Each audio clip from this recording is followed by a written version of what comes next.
Assalamualaikum warahmatullahi wabarakatuh.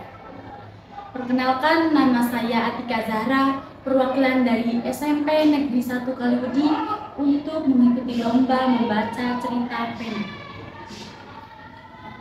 Mengejar Mimpi, Mulia Nadi, karya Nadia Tanisah Nauren.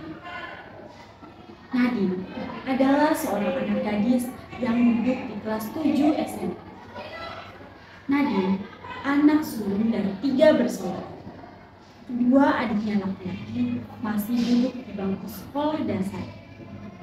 Nadine tinggal bersama keluarganya di lereng gunung, yaitu sebuah desa kecil yang jauh dari keramaian kota. Kanan dan kiri rumahnya adalah hamparan kebun yang tumbuh menghijau. Kemudian ada sebuah aliran sungai kecil yang airnya sangat jernih dan dingin. Kehidupan keluarga Nadine sederhana. Mereka makan memanfaatkan hasil berkebun, seperti sayur mayur dan buah-buahan.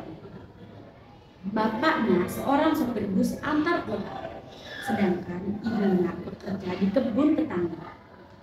Penghasilan orang tuanya sangat minim untuk mencukupi kebutuhan hidup sehari-hari dan biaya sekolah. Masyarakat di tempat mereka tinggal jarang yang melanjutkan sekolah, apalagi untuk anak perempuan. Biasanya setelah lulus SD atau SMP, mereka membantu di kebun.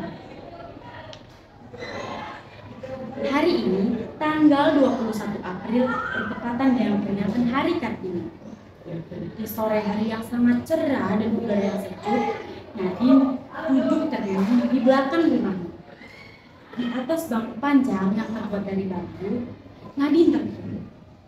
Tatapan matanya sangat jauh tertuju ke arah hilir sungai dengan gemericik air. Di atas pangkuannya terdapat sebuah buku yang berjudul Sisi Lain Kartini.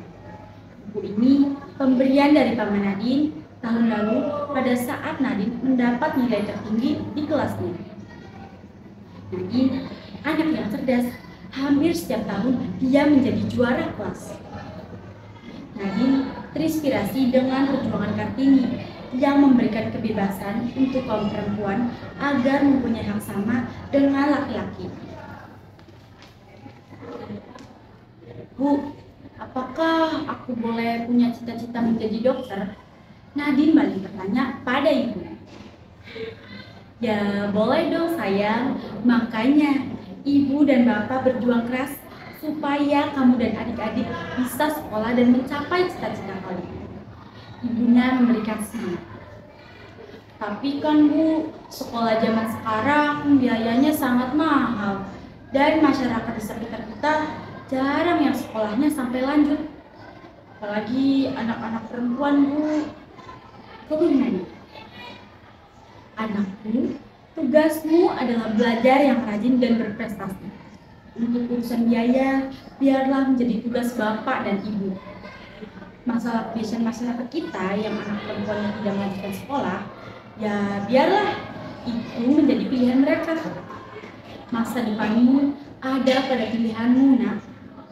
Ibu yakin bahwa ilmu yang bermanfaat lebih baik daripada harta yang banyak sayang. Ibunya menjelaskan. Ya Bu, aku ingin seperti Kartini yang membawa perubahan positif untuk kaum perempuan Bu. Ibu Nadine.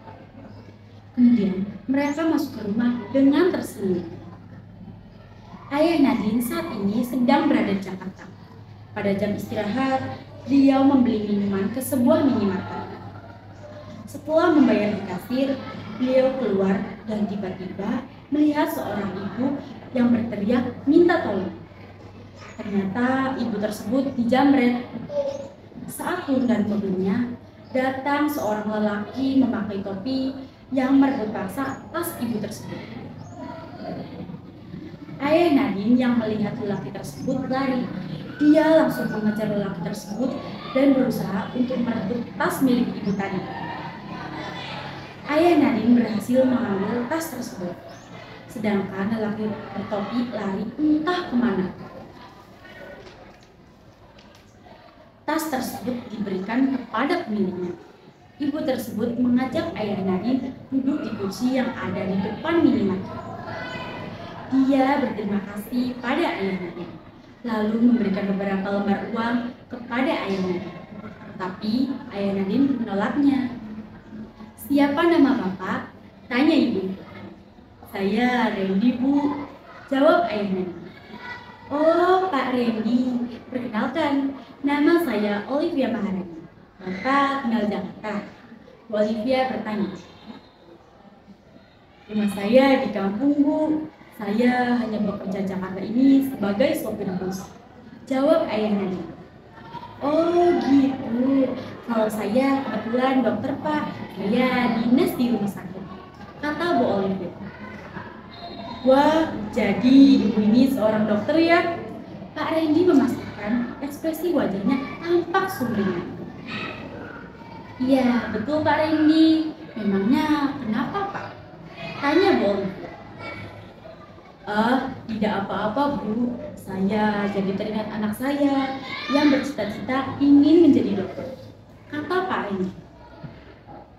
"Wah, cita-cita yang mulia itu. Pasti Pak Randy bangga dengan anak Bapak," sahut Bu Olivia. "Iya, Bu, saya bangga. Tapi dengan kondisi ekonomi keluarga saya ini, rasanya tidak mungkin saya bisa membiayai anak saya untuk sekolah di kedokteran, Bu," kata Pak Randy.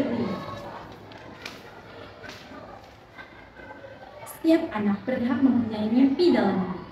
Percayalah, Pak, ketika kita yakin, maka Tuhan akan memberikan jalan untuk meraihnya.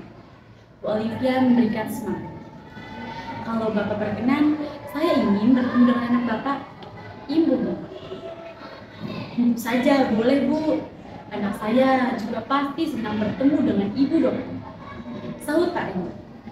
Mereka berdua menyepakati untuk bertemu dengan Pak Randy minggu depan. Dokter Olivia adalah seorang dokter spesialis paru-paru. Ia menangani pasien-pasien yang mengalami kasus COVID-19 dengan sangat ramah dan penuh kasih sayang selama masa pandemi. Dokter Olivia juga merupakan ketua Yayasan Pendidikan bagi orang yang tidak mampu. Yayasan tersebut dikelola bersama dengan rekan-rekan dokter lainnya. Hari Minggu, Dokter Olivia berkunjung ke rumah Pak Randy. Dia disambut hangat oleh keluarga Pak Randy, termasuk Nadine yang sejak pagi tadi menunggu kedatangannya. Mereka berbincang sambil menikmati singkong rebus dan teh manis yang disajikan oleh istri Pak Randy. "Nadine, Bapak pernah bercerita, katanya kamu ingin menjadi dokter ya?" tanya Dokter Olivia. "Iya, betul, Bu. Tapi aku ragu, apakah aku bisa mencapai cita-citaku itu, Bu? Karena budaya masyarakat di sini untuk anak perempuan jarang yang melanjutkan sekolah. Juga kondisi ekonomi keluargaku tidak mampu, Bu," jawab Nadine dengan nada sedih. Nadine, R.A. Kartini sudah memperjuangkan emansipasi wanita di Indonesia. Beliau berjuang untuk persamaan hak antara laki-laki dan perempuan. "Jadi, kamu harus tetap semangat untuk mengejar cita-citamu," ucap Dokter Olivia. "Tapi bagaimana dengan biayanya, Bu? Sekolah kedokteran kan sangat mahal," tukas Nadine. "Untuk masalah biaya, kamu tidak usah khawatir ya. Saya akan ajukan kamu untuk mendapatkan beasiswa dari Yayasan Pendidikan yang saya kelola bersama teman-teman," kata Dokter Olivia. "Hah? Beneran, Bu? Saya mau diajukan untuk dapat beasiswa?" Nadine memastikan. "Iya, betul Nadine. Saya akan ajukan beasiswa pendidikan untuk kamu dari mulai SMA sampai dengan kuliah kedokteran. Kamu harus rajin belajarnya ya, supaya nilai sekolahmu bagus," kata Dokter Olivia. "Alhamdulillah, terima kasih Bu Dokter. Ibu sudah membantu aku untuk meraih mimpiku," kata Nadine sambil menghampiri Bu Olivia, kemudian memeluknya dengan bahagia. Seluruh keluarga Nadine bersyukur, bahagia, bahkan sang ibu sampai meneteskan air matanya.